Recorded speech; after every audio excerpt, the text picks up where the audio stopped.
Bonjour, merci d'avoir rejoindre ce webinaire par Pramex International au sujet du Royaume-Uni. Je vais juste attendre quelques secondes pour que d'autres participants peuvent nous rejoindre sur la plateforme online. Donc, patientez 2-3 secondes.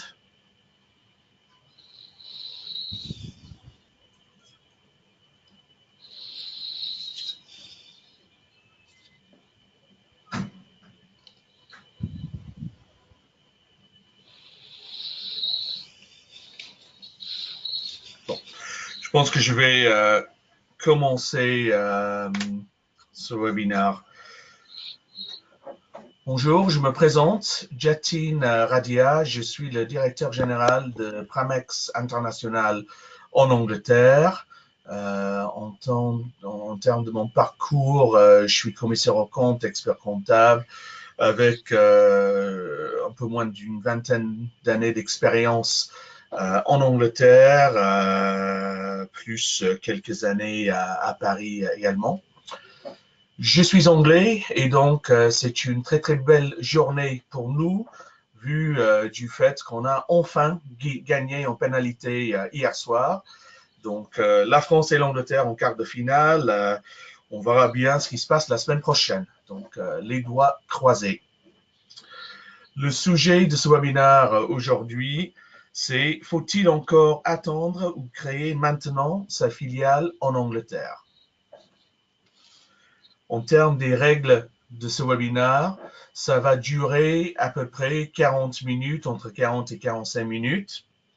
Je vais dérouler une petite présentation qui doit être affichée sur votre écran là également. Et je vais garder quand même 5 à 10 minutes à la fin pour répondre à vos questions. Donc, j'espère que vous allez voir sur votre écran, sur la droite, un petit chat box. N'hésitez pas à poster vos questions sur ce chat box et à la fin, je vais les reprendre et je vais faire le maximum pour répondre à ces questions. Pour commencer, je pense que vous êtes tous au courant, y compris moi, le mot du jour ici en Angleterre, surtout, mais un peu partout en Europe et par ailleurs dans le monde entier, c'est le Brexit. Et la question, c'est de dire, qu'est-ce qui se passe? On en est où? Et qu'est-ce qu'il faut prévoir? Qu'est-ce qu'il faut anticiper? Qu'est-ce qu'il faut modifier? C'est tout à fait les très bonnes questions qui sont posées par les gérants d'entreprise, par les salariés, par les citoyens, que ce soit des Européens et des Anglais, des familles, parce qu'il y a un impact un peu partout dans le monde. Le grand souci aujourd'hui, en termes des faits actuels, tout simplement, c'est qu'on ne sait pas. Ce qu'on sait aujourd'hui, c'est que l'Angleterre a bien activé l'article 50, où ils ont donné leur préavis de 2 ans à l'Union européenne de dire on veut se séparer de l'Union européenne. Et a priori, ça va se faire en mars 2019. Ensuite, le gouvernement a négocié 2 ans ou 18 mois en plus pour faire une passation où les règles vont rester un peu inchangées jusqu'au moment d'un accord confirmé et officiel. Sinon, c'est tout simplement un jeu de poker. Il y a des vraies questions, il y a le gouvernement qui essaie de positionner, il y a les pays européens qui ont donné leur souhait, leur demande à Michel Barnier pour négocier de leur part.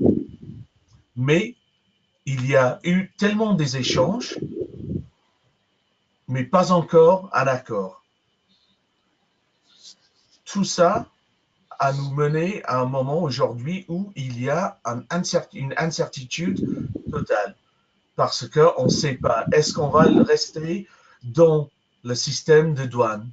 Est-ce qu'on va accepter toujours les personnes avec un passeport européen de venir en Angleterre? Ou à l'inverse, qu'est-ce qu'on va faire avec les frontières, avec l'Irlande du Nord? Tellement de questions, tellement d'incertitudes, à la fois sur des personnes, les citoyens européens anglais qui se posent des questions, et j'ai le droit de continuer à travailler en Angleterre ou en Europe. Qu'est-ce qu'on va faire avec nos enfants, notre famille? Mais également, c'est des questions qui sont posées par les entreprises, que ce soit les très, très grandes entreprises ou bien les PME ou les TPE. Là, sur votre écran actuel, tout récemment, c'est-à-dire dans les derniers jours, il y a eu deux très, très grandes sociétés, Airbus et Siemens, qui, enfin, ils ont annoncé dans la presse, ce qui est quand même assez rare, ils se sont prononcés dans la presse pour dire, messieurs, mesdames du gouvernement britannique, merci de nous donner un peu plus de certitude sur ce qui se passe en Angleterre et ce qui va venir sur le Brexit.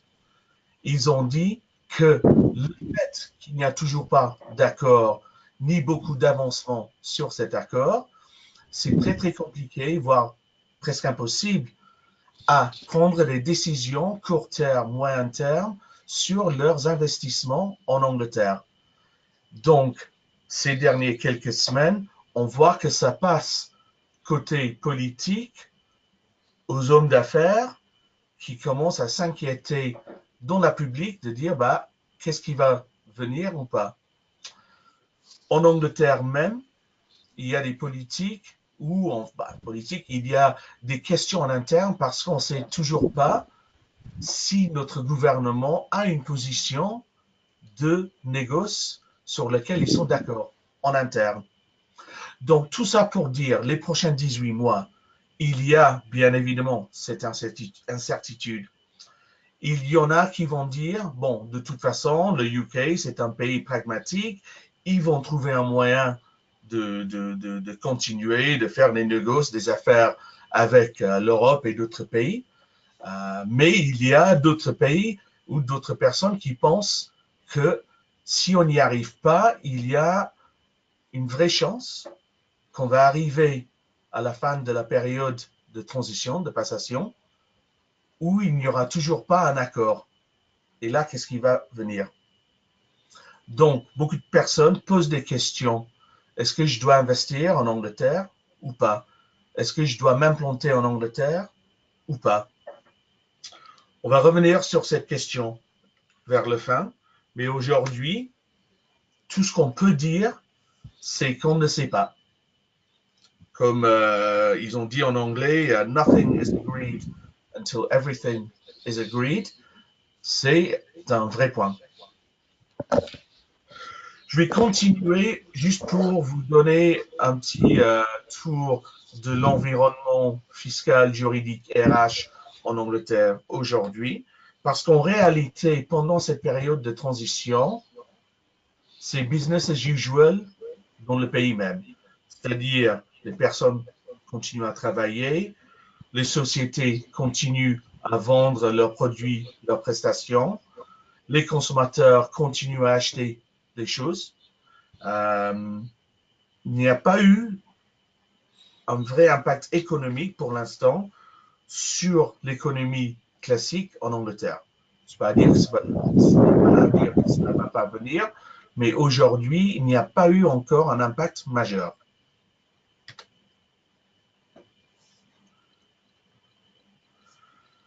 En termes des chiffres, donc le UK aujourd'hui est toujours le deuxième économie en Europe, juste derrière l'Allemagne. Vous avez quelques chiffres clés là devant vous. Est-ce que ça va évoluer? Certainement. Pour le mieux ou pas, c'est difficile à se prononcer, mais c'est quand même un pays important, stable, où il y aura toujours des affaires à suivre pour les consommateurs.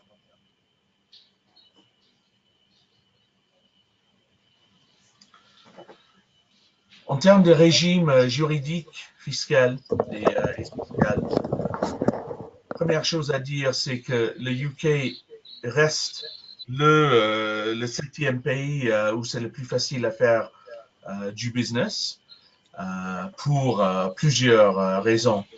Le premier, on me demande toujours combien de temps est-ce que ça prend pour devenir opérationnel. Bon, là, je vais concentrer sur deux aspects principaux. Il y a l'aspect opérationnel, c'est-à-dire de façon immatriculation, constitution, euh, l'opportunité de préparer, envoyer des factures, de payer les fournisseurs, de signer les contrats, etc. Ça prend entre 2 et 3 semaines en fait pour devenir opérationnel. On peut constituer une société, une filiale d'un groupe ou bien une société indépendante. On peut constituer une société, une structure juridique sous 24 heures, 48 heures. Il y a un processus, bien évidemment, à suivre, mais ce n'est pas si long ni coûteux. Ensuite, il faudra 2 à 3 semaines pour faire les enregistrements devant l'administration fiscale, soit en tant qu'employeur, soit pour obtenir un numéro de TVA. Tout ça pour dire, dans 2 à 3 semaines, votre société, votre structure peut embaucher des salariés, peut signer des contrats de vente, peut signer des contrats d'achat avec des fournisseurs, des prestataires. Elle peut faire son business sous un délai de 2 à 3 semaines. Le point problématique en Angleterre, et j'ai l'impression que ça a devenu encore pire cette année 2018, c'est au niveau des systèmes bancaires. Il y a eu une transformation énorme en Angleterre ces derniers quelques mois dans la sphère de banking. Il y a eu une séparation entre du investment banking et de ce qu'on appelle du retail banking. Et finalement, les grandes banques en Angleterre ont dû se séparer légalement, juridiquement, pour loger les comptes. Et il y a une partie qui est pour tout ce qui est investment banking, donc entre guillemets plus risqué. Et il y a la partie retail banking, les comptes courants un peu classiques, les comptes d'épargne pour des individuels ou pour les PME. Et avec cette transformation, ça a pris beaucoup du temps et ça a impacté toutes les banques.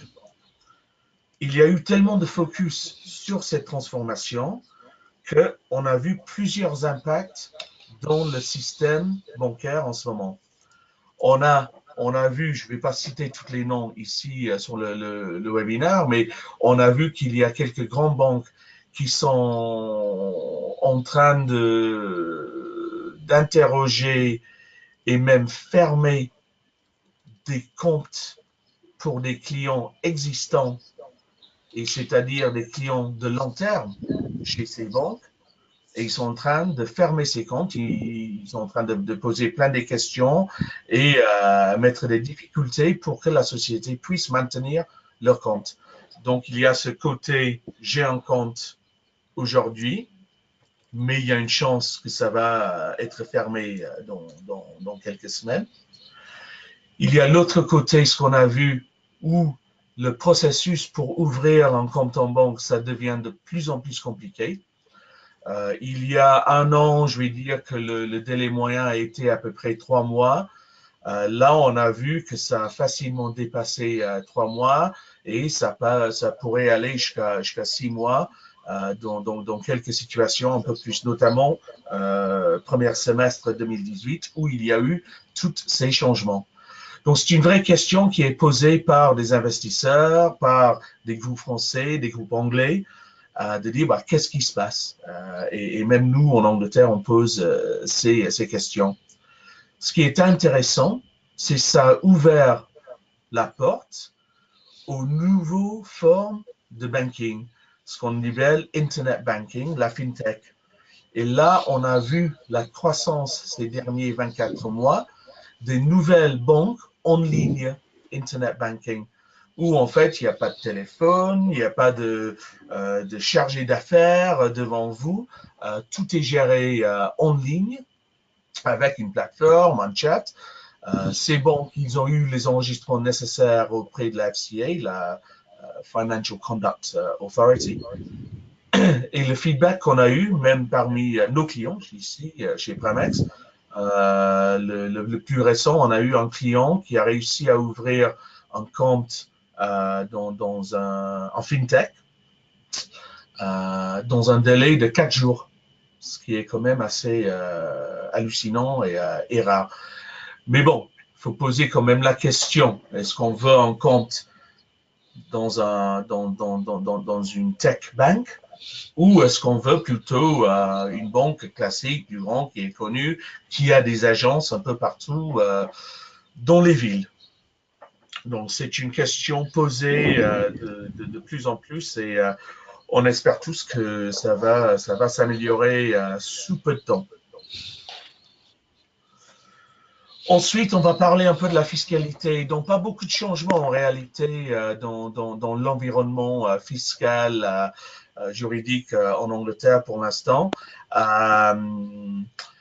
En termes du droit social, l'impôt sur le revenu, finalement, il n'y a pas autant de différence entre la France et l'Angleterre, c'est-à-dire l'impôt sur le revenu pour les salariés. Il y a quand même un écart important dans les charges patronales et également les charges salariales. Ce n'est pas à dire que l'Angleterre et le Wild West, ce n'est toujours pas un paradis fiscal ni un pays pour les cowboys. Oui, certainement, il y a peut-être moins de charges patronales à payer, mais comme on va voir sur les prochains slides, il y a un impact également sur comment on gère notre équipe, nos collègues, et tout ce qui est relationnel RH. En termes d'impôt sur la société, le taux d'IS en Angleterre aujourd'hui est à 19%. Ça va réduire à 17% d'ici 2020. Donc, ça a déjà été acté. Ensuite, il y a bien évidemment les bruits de couloir qui disent est-ce que le taux d'IS va encore diminuer ou changer à cause des négociations Brexit? On ne sait pas en réalité. Le gouvernement jusqu'à maintenant a dit non, on n'a pas vocation à devenir un paradis fiscal. C'est un pays de trading qui doit être juste et toujours important dans le monde. Donc, à voir, mais ce qu'on peut dire déjà, c'est qu'un taux d'IS de 17% est déjà assez compétitif au niveau mondial, même avec les US suite aux réformes de Donald Trump récemment.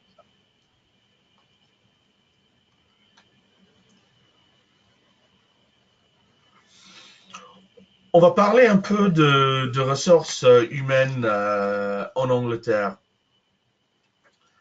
La première question qu'on nous pose en ce moment, c'est que j'ai envie de recruter ou d'embaucher quelqu'un en Angleterre pour développer notre marché au UK. Est-ce que je dois avoir une structure juridique ou pas? La réponse juridiquement est assez simple. Vous n'avez pas une obligation légale à avoir une structure juridique en Angleterre pour embaucher des salariés, c'est-à-dire un groupe étranger, français, américain, indien, peu importe, peut enregistrer auprès de l'administration fiscale pour obtenir un numéro d'employeur, une immatriculation en tant qu'employeur UK.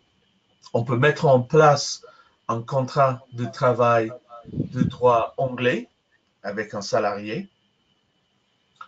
Et donc, il suffit de préparer les fiches de paie sous le format anglais. Il faut faire les déclarations mensuelles auprès de l'administration fiscale en Angleterre pour payer les impôts, les charges salariales et patronales. Tout ça, c'est prélevé à la source, donc un système qui va venir, je pense, en France sous peu de temps.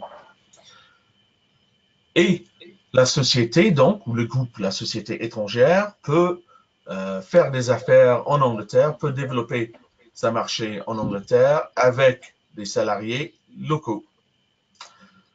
Par contre, là, il faut faire attention, c'est sur deux aspects. Le premier, c'est la notion d'établissement permanente. Parlez-en avec vos experts comptables, vos commissaires aux comptes, vos avocats fiscalistes en France, si nécessaire. C'est à peu près les mêmes principes.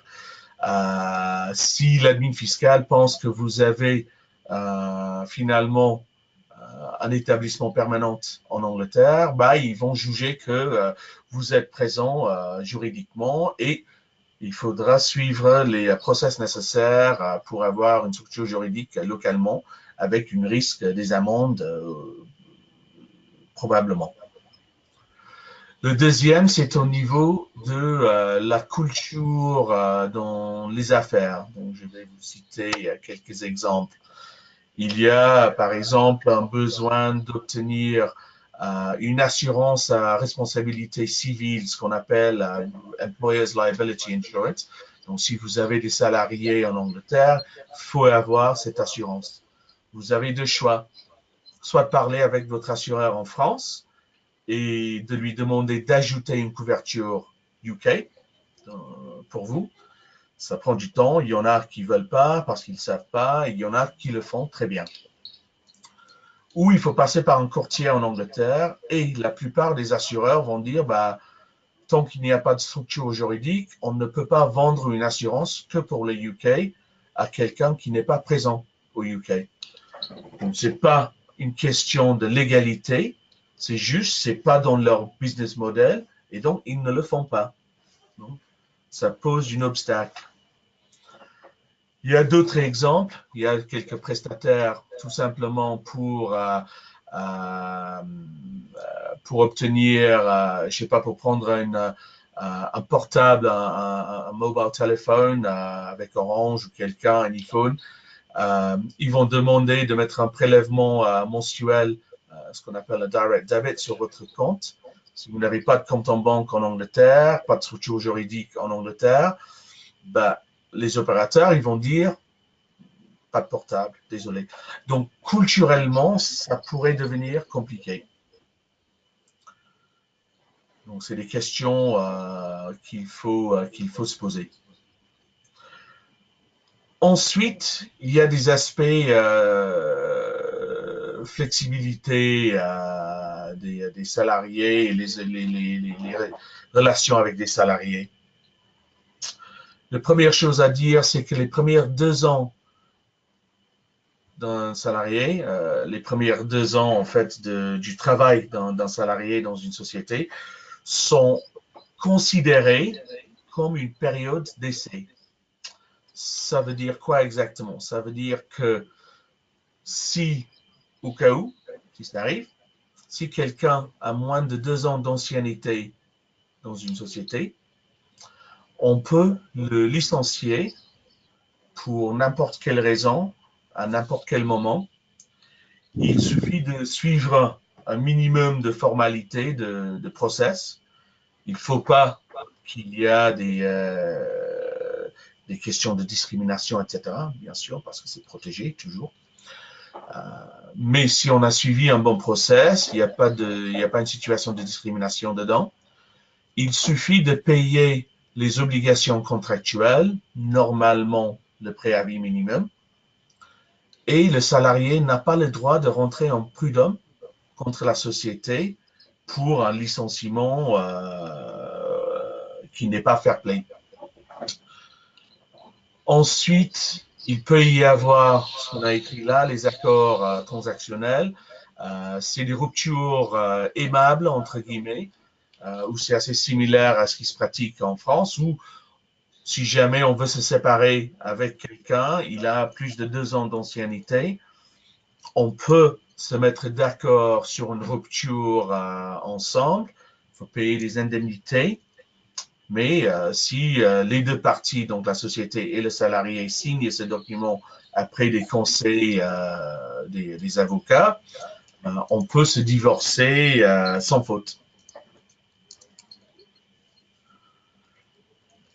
Tout ça pour dire que il y a plus de turnover en staffing en Angleterre.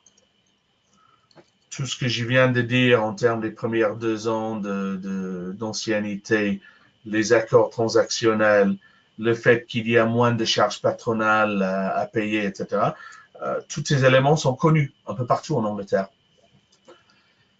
Et donc, tout le monde sait que c'est assez facile à trouver un emploi, c'est assez facile à s'implanter dans un pays, mais en même temps, comme il y a moins de chômage en Angleterre par rapport à la France, par exemple, des personnes sont plus fluides dans leur travail. Notamment, c'est plus impacté à Londres que dans les régions, mais ça existe un peu partout en Angleterre. Et donc, les personnes sont plus attirées à la société, aux valeurs, à son manager, aux dirigeants de la société. Ce n'est pas qu'une question de salaire ou de bonus. La façon la plus simple que j'explique ça d'habitude à nos clients, je prends toujours un cas de recrutement.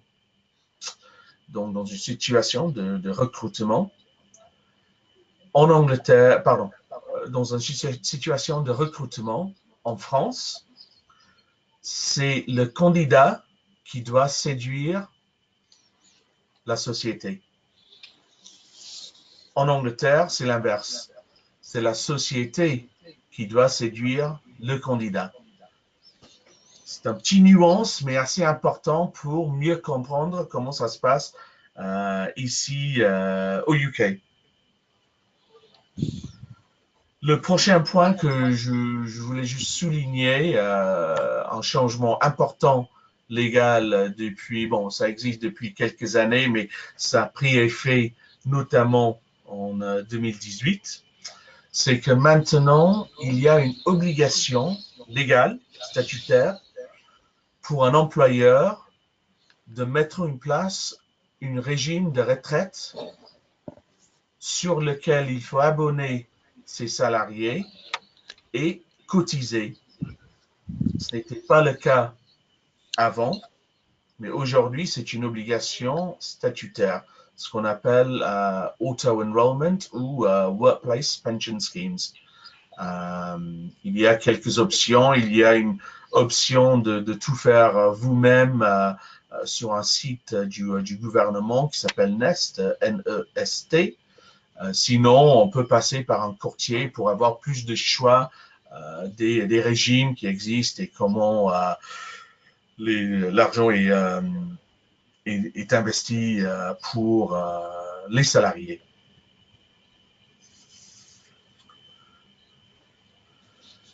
Je pense que j'ai fait un peu le tour de la présentation et donc j'ouvre le web chat si vous avez des questions et sur lesquelles je serai heureux de répondre si je peux.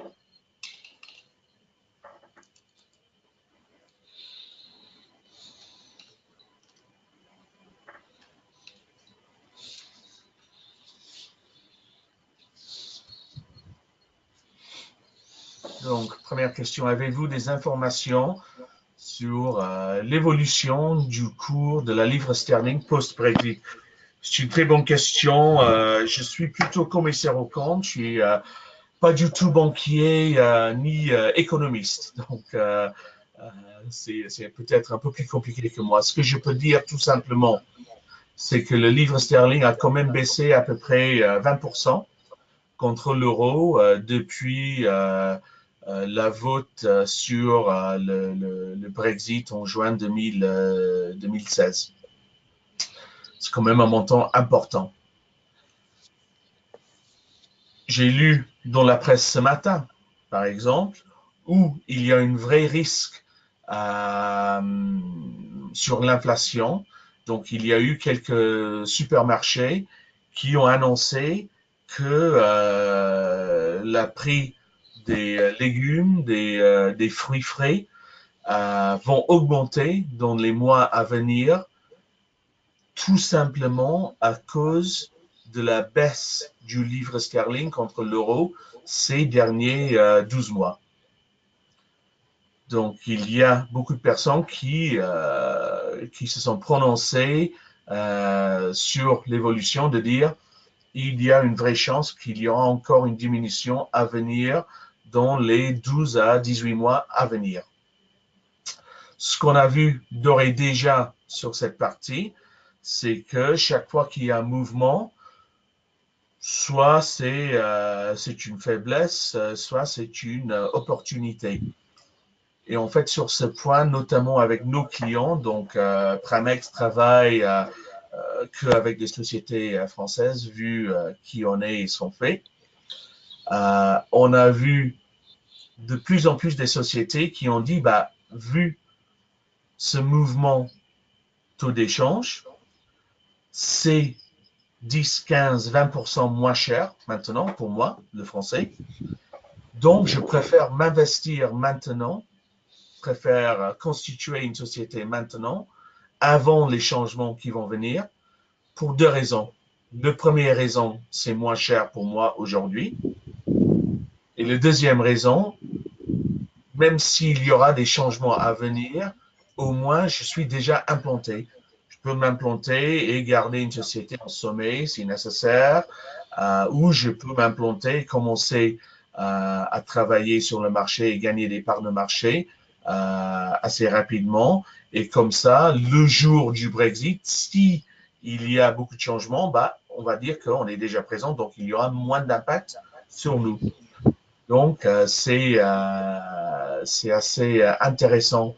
On a également vu sur la partie fusion-acquisition, de plus en plus des acquisitions des sociétés britanniques par les groupes étrangers, que ce soit quelques sociétés françaises, certainement, mais notamment américains, chinois, indiens, où ils ont dit, en fait, dans les facteurs à considérer, les dirigeants des acquéreurs, ils ont dit, bah, le fait que la livre a baissé un peu, ça a joué un peu dans notre faveur. La prochaine question à venir, donc, est-il facile pour une entreprise française, un start-up dans le digital, de s'implanter au UK via un business developer local anglais? Très bonne question. Je reviens sur le point que j'avais cité un peu avant. Est-ce qu'il est, y a-t-il une obligation légale de s'implanter, c'est-à-dire d'établir une structure juridique tout de suite? La réponse est non. Ça peut faciliter d'autres aspects, bien évidemment, mais la réponse, légalement, est non. Je pense que c'est assez important d'avoir un business developer local parce qu'il va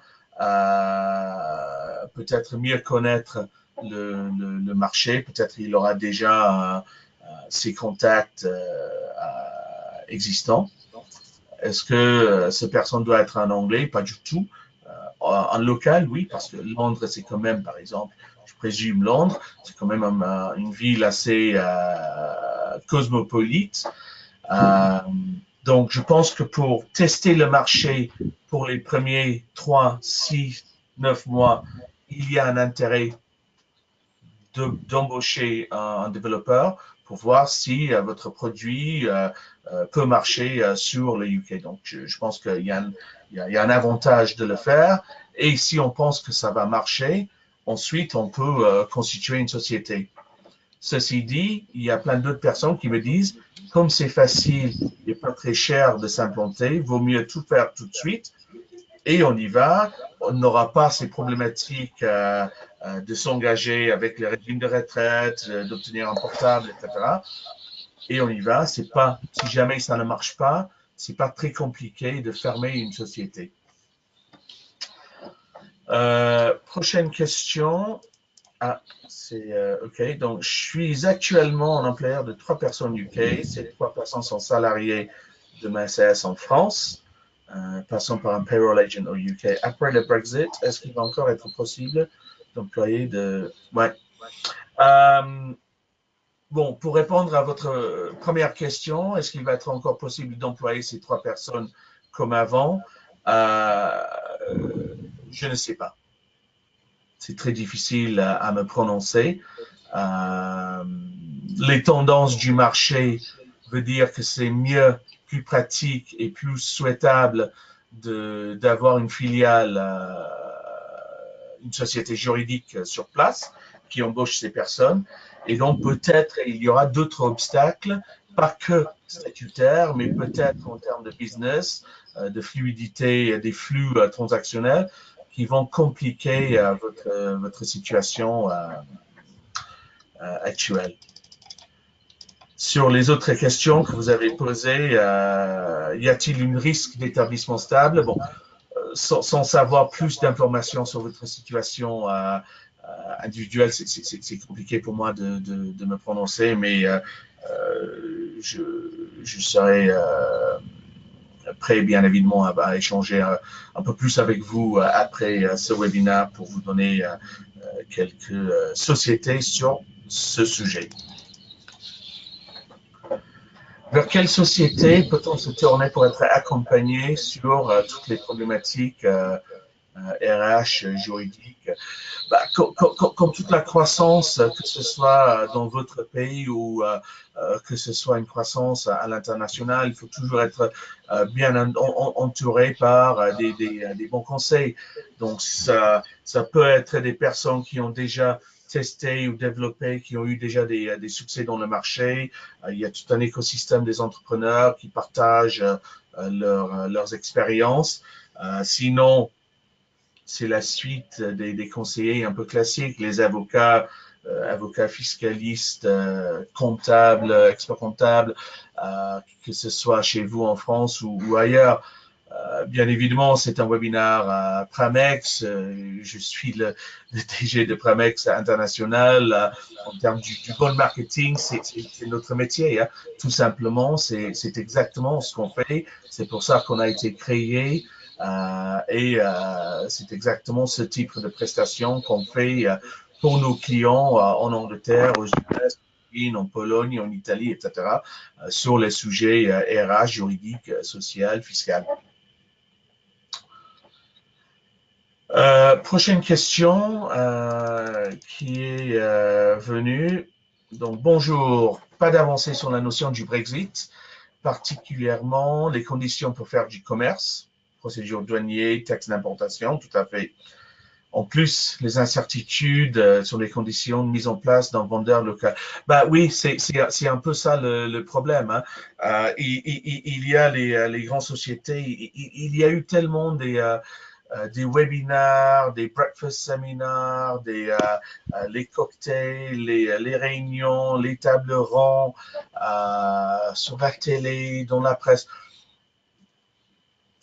Le fait qu'il y a toujours cette incertitude pose un vrai problème. Hein. Quelqu'un qui travaille dans le secteur d'automobile, je sais pas, en vendeur de Peugeot, de Volkswagen, de n'importe quelle voiture, il y a toute cette supply chain qui existe, qui va dire qu'est-ce qu'on fait avec les produits? Est-ce qu'on peut toujours construire les voitures en Angleterre ou si on produit des produits spécifiques pour une voiture, est-ce qu'on peut le vendre en Europe pour une construction sur place? C'est un vrai souci en termes des douaniers. Est-ce qu'il y aura des blocages dans le port d'Dover? C'est une vraie incertitude sur laquelle c'est assez compliqué à se prononcer et on ne sait pas tout simplement. Est-ce qu'il faut paniquer? C'est un avis personnel. Je pense pas. Je pense qu'ils vont trouver Je pense qu'ils vont trouver un accord. Ceci dit, je n'ai jamais pensé que 51% des personnes vont voter pour un Brexit. Donc, j'ai tort de temps en temps. Je n'ai jamais pensé que les Américains vont voter pour Trump. J'ai tort. Donc, j'espère que cette fois-ci, je n'ai pas tort. Donc, je pense qu'on a eu toutes ces questions. Merci encore pour votre temps sur ce webinaire. Sur ce slide-là, vous avez mes coordonnées, si jamais vous voudriez me contacter en direct. Sinon, je pense que vous avez accès à notre site web où il y a les coordonnées de moi, mais toutes mes collègues un peu partout dans le monde. En termes de nos prochains webinaires, je vois que il y a Singapour qui sera fait demain matin l'heure française et les prochaines suites de webinaires fin septembre. Donc après la rentrée seront sur l'Espagne, l'Italie et les US. Dernier point de ma part, ce qu'on peut dire dans notre portefeuille en 2018, c'est que on avait fait un budget, on avait établi un budget où on avait pronostiqué sur un ralentissement des sociétés à venir en Angleterre à cause du Brexit. Ce n'a pas du tout été le cas. En fait, on a vu encore plus des sociétés. On a eu plus des sociétés en 2018 par rapport à 2017 qui ont pris la décision de s'implanter juridiquement en Angleterre. Donc, les flux UK-France, ça continue. Est-ce que c'est un effet, je préfère y être maintenant au lieu d'attendre demain? Peut-être. Mais voilà, les relations UK-France sont toujours stables et bon, en tant qu'en anglais, j'espère que ça va continuer. Je vous remercie tous et à toutes pour votre temps et si on peut vous rendre service dans l'avenir, n'hésitez pas à nous contacter. Merci beaucoup.